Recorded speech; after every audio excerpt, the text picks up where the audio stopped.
মৰমৰ ছাত্ৰ ছাত্ৰীসকল আমাৰ আজি ভিডিঅ'লে তোমালোকক স্বাগতম জনাইছো।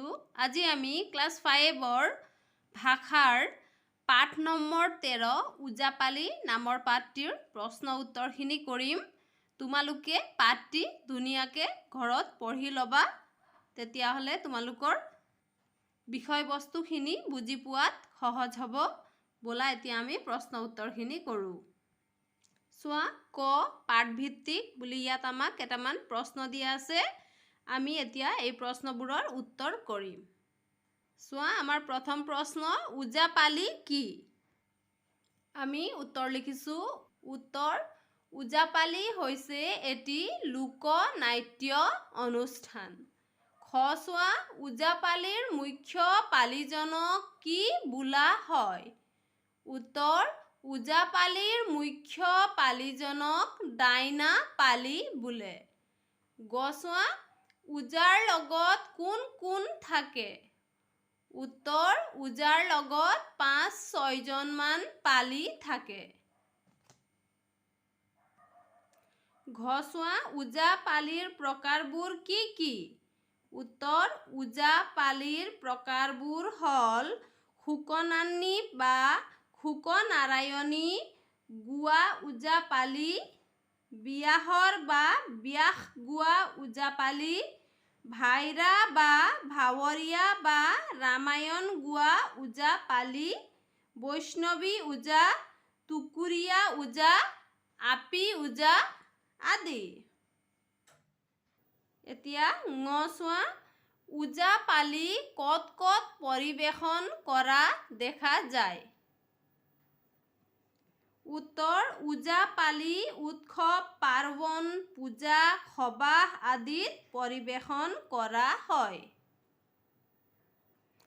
ইয়াত চোৱা, গ বুলি দুটা দিয়া আছে। এইটো গ, এইটো ঘ, এইটো ঙ হয়। আমি ঙৰলৈকে কৰিলোঁ। এতিয়া আকৌ চোৱা, তলত দিয়া আছে চমু উত্তৰ দিয়া বুলি। ইয়াত আকৌ আমাক প্ৰশ্ন কেইটামান দিয়া আছে। আমি এতিয়া এইবোৰৰ উত্তৰ কৰিম।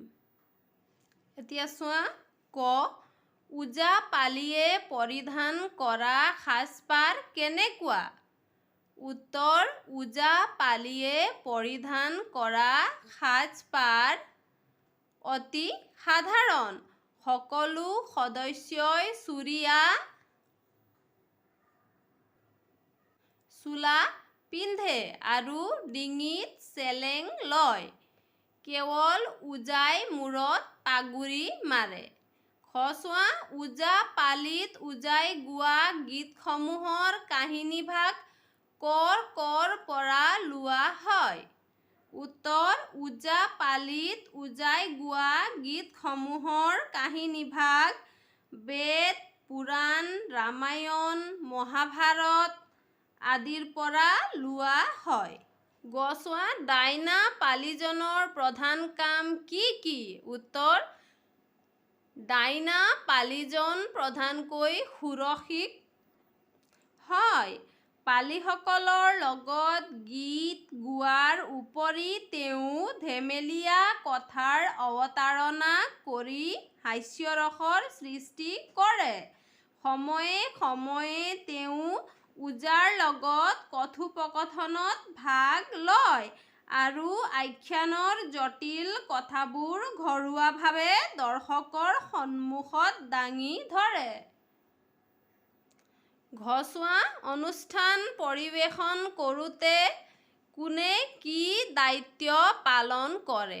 উত্তৰ, ওজাই মূল কাহিনীভাগ নৃত্য, গীত আৰু অভিনয়ৰ জৰিয়তে বৰ্ণনা কৰে আৰু দিহাৰে একোটা পৌৰাণিক কাহিনী বিভিন্ন ৰাগত গাই যায়। পালিসকলে খুটি তাল বজাই সেই দিহা দুহাৰে আৰু ভৰিৰে তাল ৰাখি থাকে। গীতৰ লগে লগে ওজাই বিভিন্ন অংগ ভংগীৰে নাচে।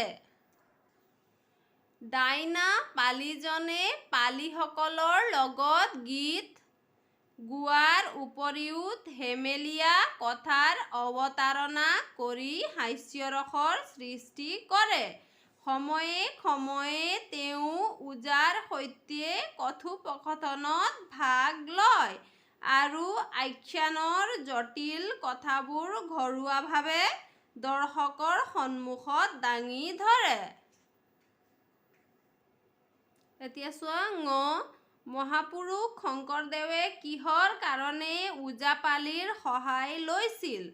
উত্তৰ মহাপুৰুষ শংকৰদেৱে নৱবৈষ্ণৱ ধৰ্মৰ প্ৰচাৰৰ অৰ্থে মাজে সময়ে ওজাপালিৰ সহায় লৈছিল। এতিয়া চোৱা শব্দৰ লগত অৰ্থ মিলাও আহা।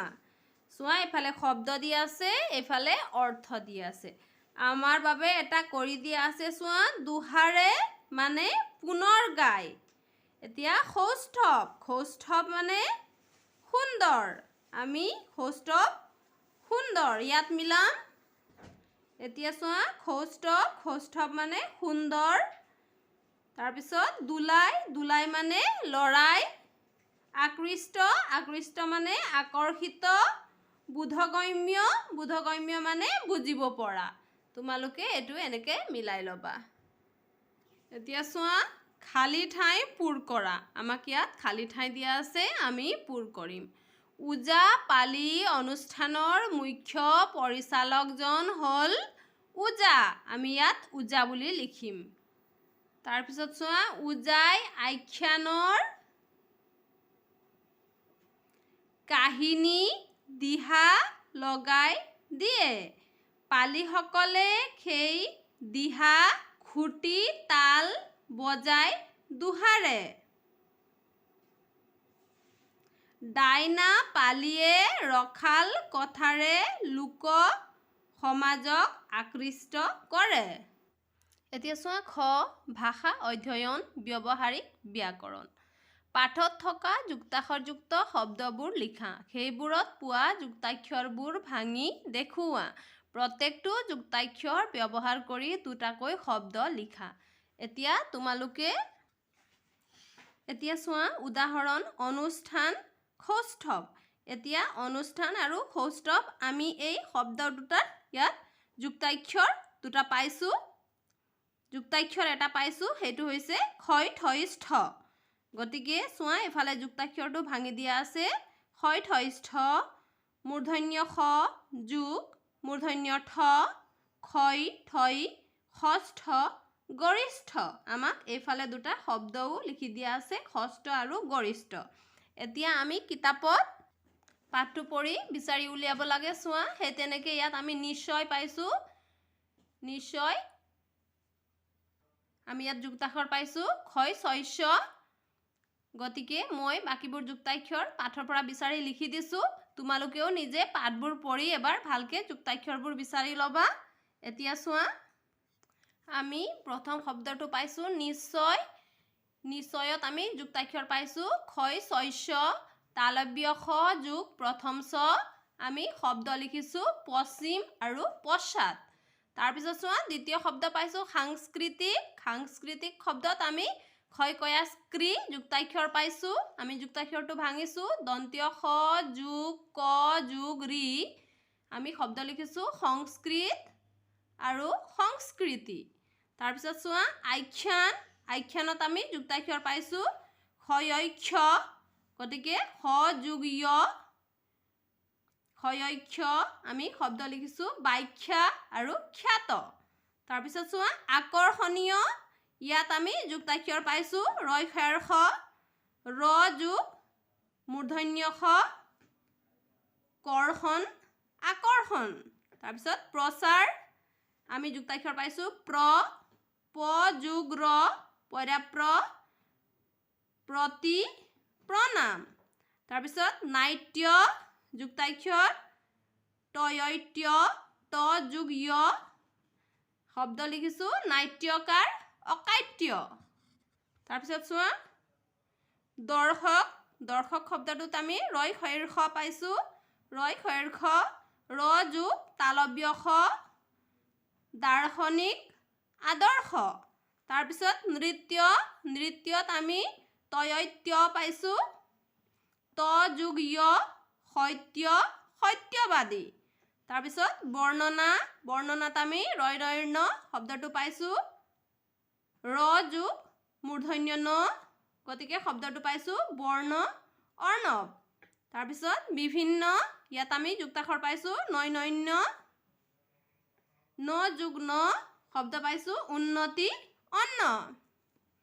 তাৰপিছত চোৱা মুখ্য ক্ষয়ক্ষ খ যোগ য় ব্যাখ্যা খ্যাত। তাৰপিছত চোৱা স্বৰূপ ক্ষয় বৈশ্য দন্ত্য স যোগ ৱ স্বাধীন অশ্ব। তাৰপিছত সৃষ্টি, সৃষ্টিত ক্ষয়ত অষ্ট পাইছোঁ মূৰ্ধন্য স যোগ মূৰ্ধন্য ত ক্ষয়ত অষ্ট নিৰ্দিষ্ট অষ্টম। তাৰপিছত চোৱা সন্মুখত নৈমন্য ন যুগ্ম উন্মুখ উন্মনা। তাৰপিছত চোৱা শব্দ পাইছোঁ পিন্ধে যুক্তাক্ষৰ নৈ ধৈন্ধ ন যোগ ধ গোন্ধ সন্ধি। বৈষ্ণৱী হয় নৈষ্ণ মূৰ্ধন্য স যোগ মূৰ্ধন্য ন হয় নৈষ্ণ কৃষ্ণ বিষ্ণু। উল্লেখযোগ্য আমি যুক্তাক্ষৰ পাইছোঁ লয় লল্য ল যোগ ল দিল্লী পাল্লা। তাৰপিছত সত্ৰ যুক্তাক্ষৰ পাইছোঁ তৈৰাত্ৰ ত যোগ ৰ চিত্ৰ বিচিত্ৰ। সুন্দৰী আমি যুক্তাক্ষৰ পাইছোঁ নৈ দৈন্দ ন যোগ দন্ত্য ন যোগ দন্ত্য দ বান্দৰ চন্দন। তাৰপিছত চোৱা অৱস্থা হয়থস্থ দন্ত্য স যোগ দন্ত্য থ হয়থস্থ। আমি শব্দ লিখিছোঁ স্থান আৰু স্থিৰ।